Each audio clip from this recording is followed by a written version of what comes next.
Jeigu žinot, kodėl paspaudus B43 inventoriuje atsiranda M-kė, tai turbūt ir Heckler Koch USP nereikia pristatinėti, bet aš vis tiek jį pristatysiu, nes čia reklama. 1.6 nežaidžiau jau kokį 10 metų, net nereikėjo pasigūglinti. Šitas pneumatinis USP šaudo 4,5 mm pneumatiniais šratais, kuriuo į dėtuvę jūs sutalpinsit 22. Lygiai taip pat dėtuvėje rasit vietą, kur statos CO2 balionėlis, nes jis šaudo CO2 balionėlių pagalba. Labai patogus dalykas su jo dėtuvė yra, kad dėtuvę galit paleisti iš abiejų pusių. Tai reiškia, kad tą ginklą bus taip pat patogu naudoti ir kairę rankiam, ir dešinę rankiam.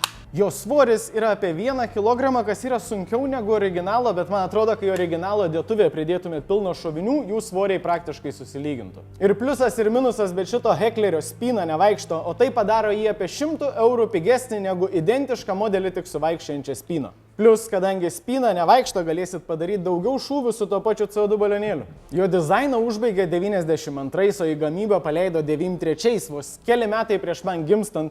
Dėl to jis man visą gyvenimą toks buvo standartinis pistolets, va toks pistolets, koks ir turi būti. Visą gerą dieną, kai rankose tenka palaikyti USP, jis jums atsieis 109 eurus, bet jei norit kažko kito, atsivežėm didelį trumpų pneumatinių ginklų papildymą į fizinės parduotuvės, tad užsukite į Vilnių ir į Šiaulius. Iki malonaus.